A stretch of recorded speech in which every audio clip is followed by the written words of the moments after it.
Bismillahirrahmanirrahim. Assalatu wassalam ala asyrafil salin wa ala alihi wa sahbihi ajma'in wa ba'd. Assalamualaikum warahmatullahi wabarakatuh. Mga kapatid sa Islam, nandito naman po tayo para magbigay ng Islamikong pagpapayo patungkol ito sa tinatawag nating bakit hindi makikita ang Panginoon sa mundo.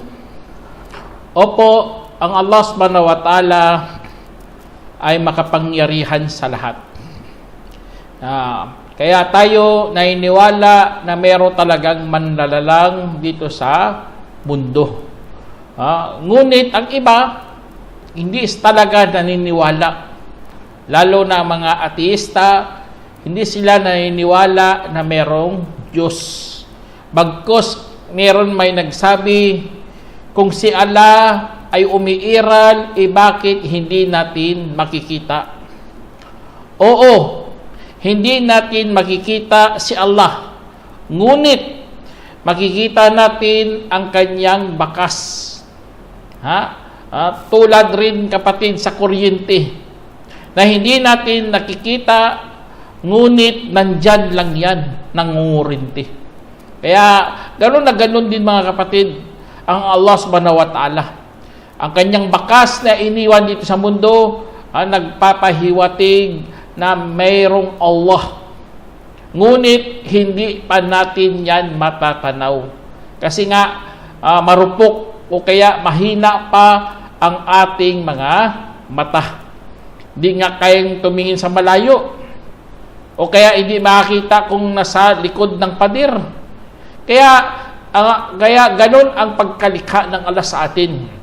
Katulad ng sinabi ng Allah, A'udhu billahi minasyaitanir rajim, la tudrikuhul absar wa huwa yudrikul absar wa huwal latiful khabir. Kad ja'akum basairu mir rabbikum faman absara falinafsihi wa man amiya fa 'alaiha wa ma ana 'alaikum bihafidh. Sa sinabi ng Allah Subhanahu wa ta'ala sa banal na Quran, walang makakaabot sa kanya na mga paningin habang naaabutan ang mga paningin. At siya ang mabait na nakakabatid.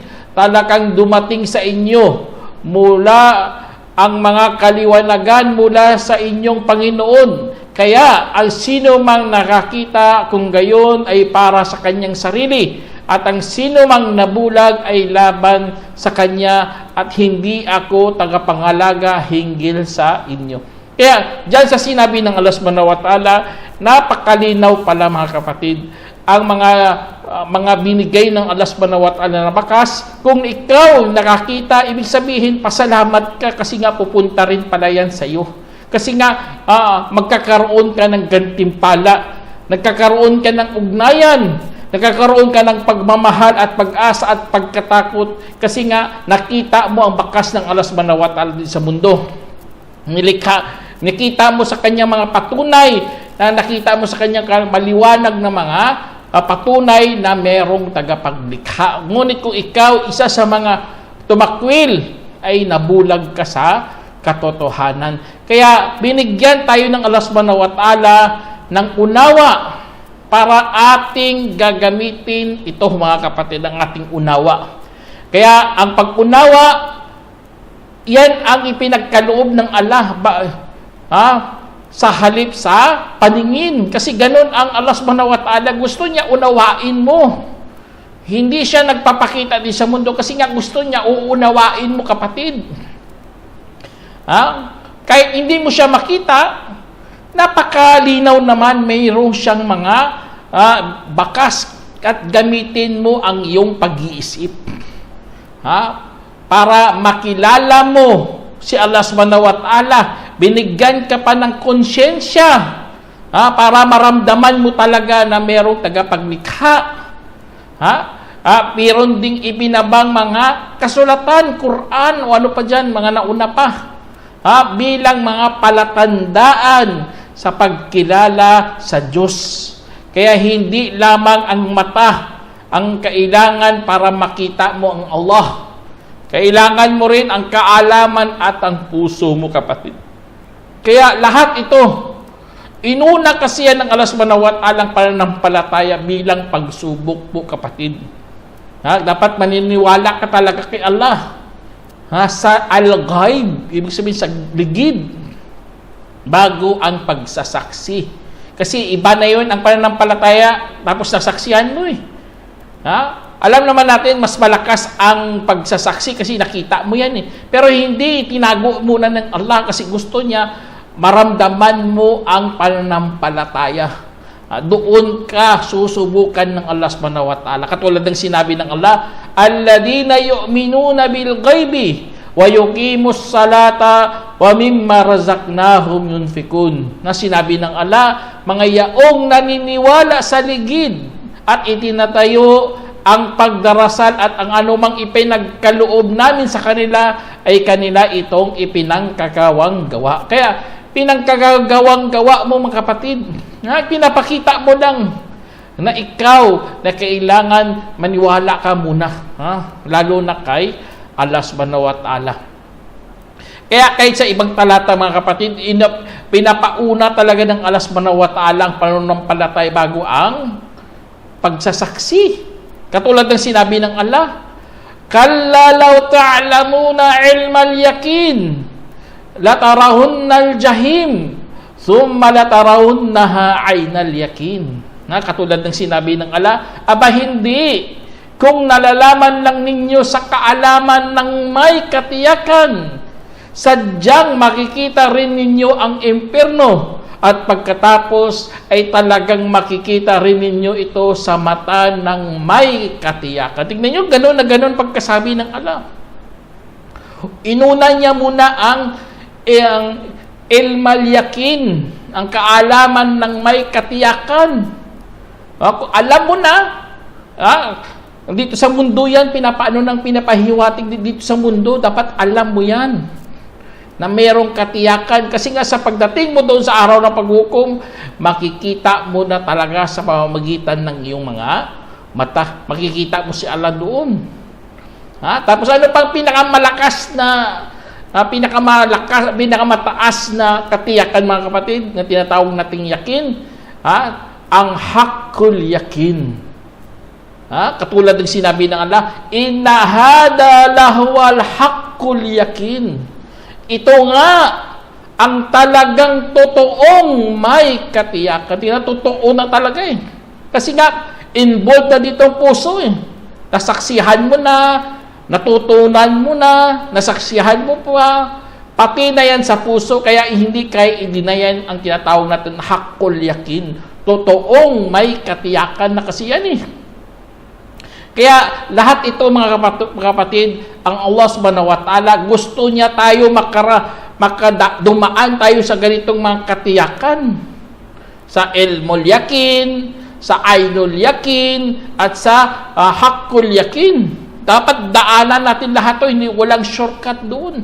Kaya hindi talaga magpapakita muna ang Allah dito sa mundo. Pinapahuli niya, pinapaliban niya, mga kapatid. Dahil kung nakita mo na ang Diyos, wala nang maitago sa puso ng tao. Wala na. Ang mga pagkukunwari, mawawala yan. Ang tunay na kabutihan ng tao, panloob at panlabas, ay hindi na mahalata. At ang pagsamba mo, parang robot ka na kapag nakita mong Allah subhanahu wa ta'ala, subhanallah. At wala ka ng ikhlas o kusang loob kasi nga napipilitan ka na. Kaya, ganun ang ng Allah subhanahu wa ta'ala. Gusto niya, magawa mo pa ito. Binibigyan ka pa ng pagkakataon. Ang kalayaan na yan, mga kapatid, bihira lang ito. Kasi nga, mananagot din tayo sa araw ng paghukom. Kaya, ang Allah, mga kapatid, wala dito sa mundo, wala siya dito. Kaya ang Diyos mo kung nagpakababa, naging tao, nagpakatawang tao, subhanallah, kalapastangan yan sa Diyos kasi nga ang Diyos wala dito sa mundo. Ang kanyang tinatawag na ang kapangyarihan niya, ang kanyang glory, o ano pa dyan mga kapatid, napakadakila yun, tapos ipapasok mo lang dito sa mundo. Alam naman natin ang mundo, galing sa word na Daniya, napakahamak, napakaliit, tapos ipapasok mo ditong Diyos mo, subhanallah. Kaya hindi pwede yun mga kapatid. Ito pa sinabi ng Allah, Laisa kamithlihi shay wa huwa as-sami'ul basir. Katulad din sinabi ng Allah, wala siyang katulad sa anuman at siya ang nakakarinig na nakakakita. Tingnan niyo, ganun na ganun ang Allah mga kapatid. Wala siyang katulad. Kaya kung ang nakita mo dito sa mundo, mga nilikha, mga hayop, mga punong kahoy, ang Diyos kapatid, wala siyang katulad. Hindi mo siya pwede ihambing. Ang iba kasi, hanggang inambing nila, hanggang naiukit nila Subhanallah. Hanggang na-drawing nila O kumuha sila ng artista. Tapos, akala ng iba, yun na yun ang Diyos nila. Subhanallah.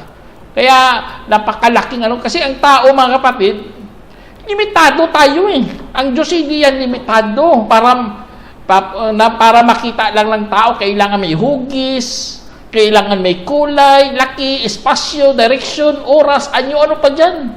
Yun limitado kasi yun. Ang Allah hindi natin alam.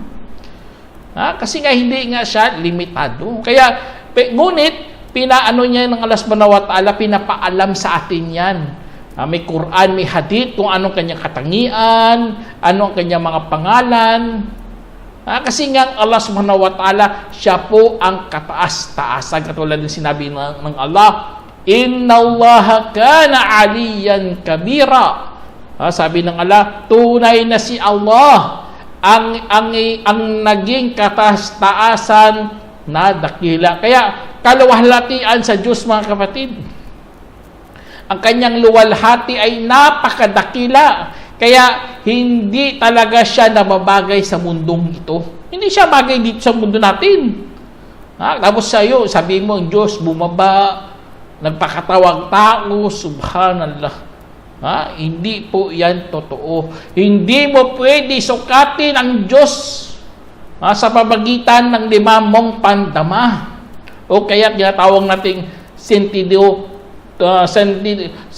común. Hindi pwede ganun. Kung hindi mo malasahan, hindi ka naman niwala.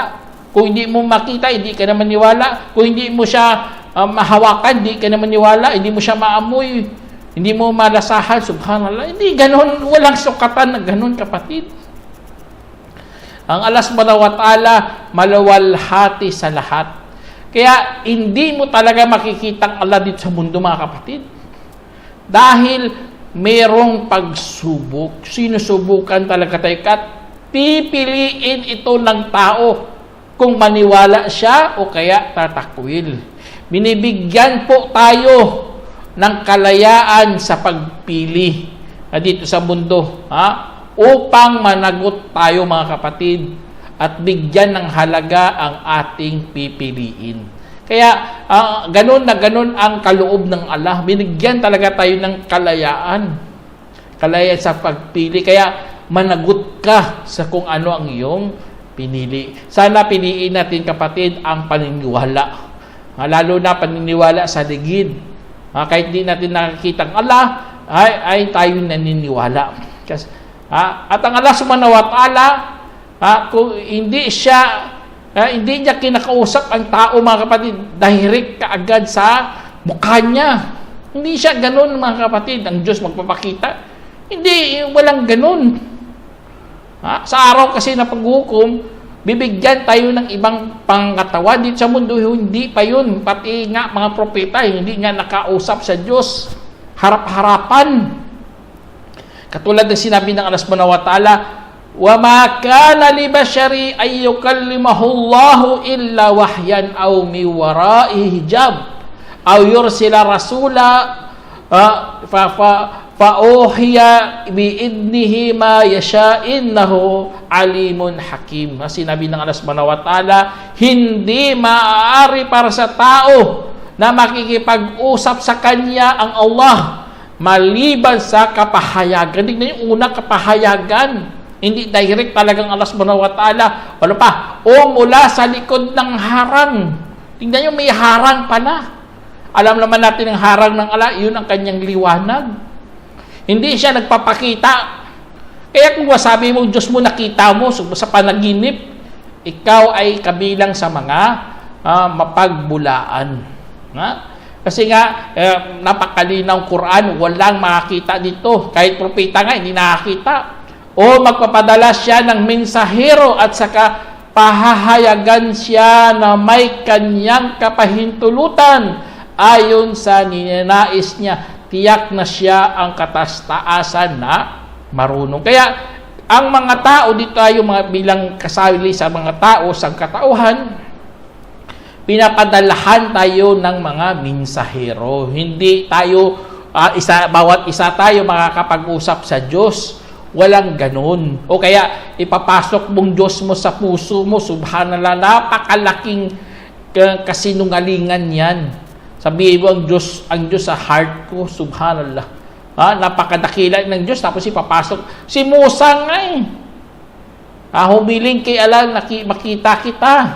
Katulad ng sinabi dito ng Allah subhanahu wa ta'ala, nang dumating si Musa para sa aming itinalagang oras at kinausap siya ng kanyang Panginoon. Sinabi niya, Panginoon ko, magpakita ka naman sa akin upang ikaw ay aking masisilayan. Kanyang sinabi, hindi mo ako makikita, ngunit tignan mo muna ang bundok. Kung manatili ito sa kanyang kinalalagyan, kung gayon ay masisilayan mo ako. At nang lumitaw ang kanyang Panginoon sa bundok, ay nadurog ito. At bumagsak si Musa at nawalan ng malay.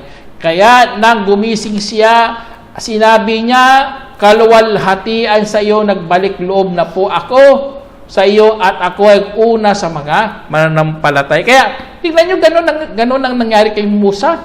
Bumagsak siya at nawalan ng malay.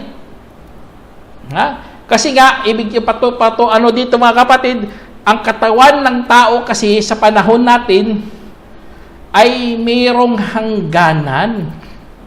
Marupok, limitado, madaling masaktan, nakatali po sa oras at espasyo. Hindi rin kayang tumanggap ng sobrang liwanag o kaya lakas o mga pressure. Hindi kaya ng katawan natin yan. Space nga tapon mo dong tao sa space. Mamamatay nga Diyos pa kaya, harap sa iyong Diyos. Subhanallah. Ang liwanag niya, hindi mo kaya yan. May mga planeta nga nasusunog Kaya sa paraiso mga kapatid, bibigyan tayo ng 100 lakas doon.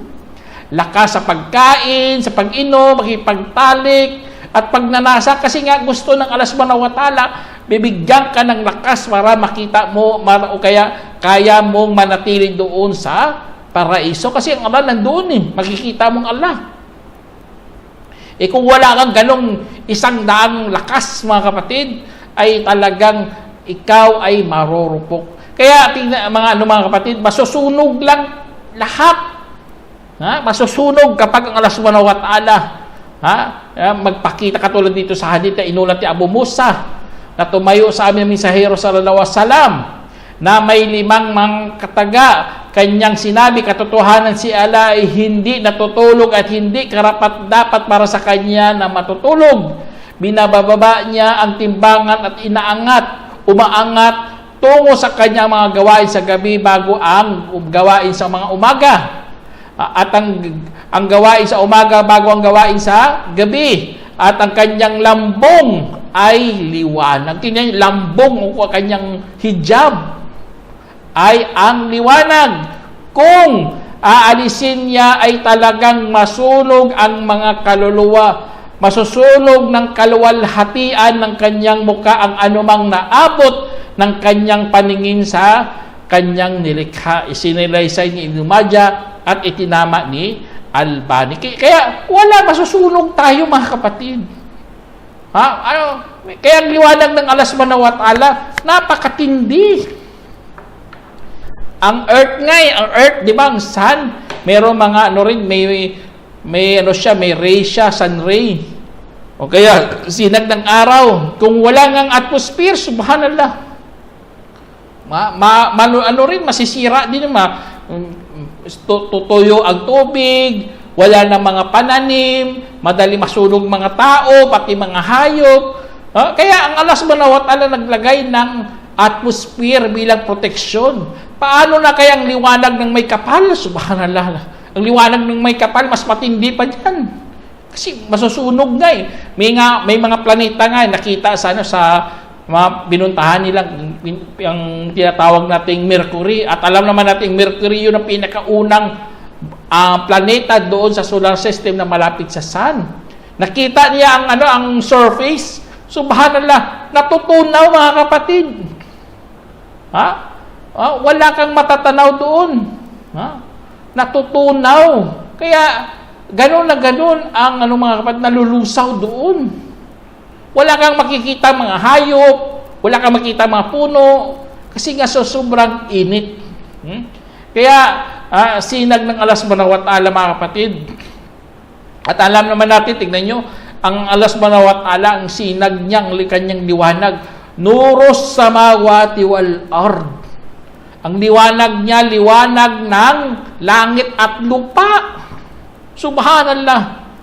Kung magpakita ang Allah subhanahu wa ta'ala, liwanag pa lang, masusunog na tayo kasi napakatindi ng kanyang liwanag Kaya ang Allah subhanahu wa ta'ala, bigay talaga ng Allah subhanahu wa ta'ala, sobra talaga kapatid. At liwanag ng Diyos ka, tumama sa langit at sa lupa dito. Maraming nabubuhay. Tapos hindi lang yan, bagkus nagbigay pa siya ng mga proteksyon, matulad ng atmosphere, o ano pa dyan. Kaya kung ang Diyos mo makita, mga kapatid, subhanallah, makita mong Diyos, mawala ang pangamba, mawala ang paggalang, mawala ang pagkamangha, mawala ang pagkapukaw ng puso, mawala ang misteryo. Kaya yun ang doon, hindi mo na kasi alam mo na nakikita mo na Kaya alam naman natin ang Allah subhanahu wa ta'ala, misteryo, hindi natin makakayang paliwanag, hindi natin kayang unawain, maliban na lang kung meron siyang pinadalang kasulatan. Kung meron siyang kasulatan, nababasa yun, doon natin pero wala pang nakakita sa Allah. Kaya remain pa rin na mystery pa rin mga kapatid. Kasi hindi natin ma-explain At yun talagang gusto ng Allah subhanahu wa ta'ala bilang pagsubok sa atin. Hindi natin kailangan ipaliwanag si Allah subhanahu wa ta'ala. Hindi natin kailangan unawain kasi nga limitado ang ating kaalaman. Doon lang tayo bumabase sa Quran at sa Hadith. Kaya hindi tayo pwede magbigay ng kuro-kuro, magbigay ng haka-haka sa Allah subhanahu wa ta'ala. Kaya sa mga ganitong mga usapin, dapat nakatuldok ka. Hindi ka pwede magbigay ng kuro-kuro. Kaya katulad din sinabi ng Allah subhanahu wa ta'ala, in huwa illa dhikrun lil alamin wala ta'lamunna naba'ahu ba'dahin. Sinabi ng Allah, hindi kundi isang paalaala para sa sanlibutan at talagang malalaman nga ninyo ang balitang ito pagkaraan ng panahon. Tingnan nyo, pagkaraan ng panahon. Mahulubos nating maunawaan. Kaya ganun ang ng Allah subhanahu wa ta'ala pagka-misteryo ng Allah. Hindi mo pa yan maunawaan maliban na lang kung pagdaan ng panahon. Ibig sabihin sa araw ng paghukom. Doon mo lubos maunawaan lahat-lahat. Ganun ang pagka-design dito sa mundo. Malalaman pagkaraan ng panahon. Allahu Akbar. Kaya ang Allah subhanahu wa ta'ala, kung matatanaw dito sa mundo, ay talagang takot ang mangibabaw dito mga kapatid, hindi na pagmamahal. Kasi nga, napipilitan ka na. Hindi ka na magkukusang loob. Ha? Nakita mo na wala nang paniniwala. Kaya ang pananampalataya, at alam naman natin ang pananampalataya ay kailangan kusang loob. Kailangan may kalayaan. Kailangan may pagsubok. Kaya ganun mga kapatid, gusto yan ng Allah. Mamili ka, may kalayaan ka, at mag-aani ka rin sa araw ng paghukom. Kaya sa araw ng paghukom, doon mo lang makikita ang Allah. Sabi ng Allah, wujuhu yawma idin nadhira ila rabbiha nadhira. Sinabi ng Allah, mga mukha sa araw na yaon ay magniningning na nakatingin sa pangtungo sa kanilang Panginoon. Allahu Akbar. Tingnan nyo, wujuhun. Ang mga mukha, magniningning. Ha? Parang nangniningning, kumikislap-kislap. Kasi nga, nakita na nilang kanilang Panginoon. Yun pala Yun palang gusto ng Allah para ilagdagan ang iyong saya. Para makaramdam ka ng tagumpay. Para maramdaman mo na ang iyong mga pinanggagawa ay mayroong kabuluhan. Kaya yun ang tinutukoy dito na malalaman mo pagkaraan ng panahon. Kasi nga makikita mo Panginoon mo.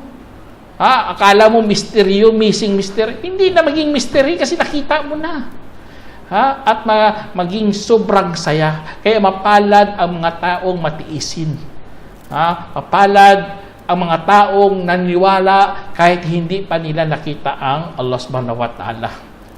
Kaya mayroong ang hadith din dito mga kapatid na sinabi ng Propeta sallam na inulat ni Jarir radiyallahu anhu na dati kasama namin ng Propeta sallam nang tumingin siya sa buwan ng isang gabi. Ibig sabihin ay ang kabilugan ng buwan at saka kanyang sinabi, tunay na inyong makikita ang inyong Panginoon kagaya sa makikita ninyo sa buwang ito, na hindi kayo magsisiksikan sa pagtingin sa Kanya. Sa kanyang kakayahin ay huwag kayo magpapatalo hinggil sa pagdarasal bago sumikat ang araw. Ibig sabihin Fajar at bago lumubog ang araw o ibig sabihin ang asar. Kaya gawin ninyo, isinalaysay ni Bukhari. Kaya huwag kayong magpatalo mga kapatid. Sa antok, sa pagod, isala talaga ang Fajar kasi nga makikita natin ating Panginoon na parang buwan na sa kabilugan ng buwan. Ibig sabihin hindi tayo magsiksikan doon kasi napakalinaw ng Allah subhanahu wa ta'ala. Kasi kapag lumitaw ng Allah mga kapatid, wala nang pangalawang pagkakataon. Wala nang pagbabalik loob. Lahat wala nang mapipilian doon. Wala kang napipilian doon. Basta makita mo ng Allah. Kaya hindi muna nagpapakita ang Allah binibigyan ka pa kasi ng second choice. Bibigyan ka pa ng mga pagpipilian na ikakalugod mo mismo. Yun po ang araw na paghukom. Ibig sabihin, wakas na yun ng panahon kapag makita mo ng Allah kasi tapos ng pagsubok, subhanallah. Kaya kapag ikaw ay mapagtakwil, hindi mo rin makikita ang Allah. Katulad ng sinabi ng Allah, kalla innahum ar-rabbihim yawma idil lamahjubun. Sinabi ng Allah, hindi sa katunayan sila sa kanilang Panginoon sa araw na yaon ay talagang haharangin. Haharangin ka doon. Hindi ipapakita sa iyong Allah. Milalagyan ka ng harangin ka. Kaya kawawa talaga mga mapagtakwil mga kapatid. Hindi man sila makita kay Allah subhanahu wa ta'ala na siya ang makapangyarihan sa lahat. Kaya malulungkot ka talaga kasi nga ganun ang mangyari sa iyo. Kaya sana iduan nyo kay Allah subhanahu wa ta'ala na sana makita natin siya sa araw ng paghukom. Kailangan lang natin magtiis at maniwala. Kasi kapag ikaw sumali sa mga kupur, mga nagkapir, o kaya naging munapik ka, naging musyrik ka pa, audubillah, hindi magpapakita sa iyong Allah. Tapos Ayun ang parusa sa mga taong nagtakwil sa kanya. Sana meron kayong napulutang aral. Hanggang dito na lang. Assalamualaikum warahmatullahi wabarakatuh. جمعية الدعوة نور، الدعوة للجميع.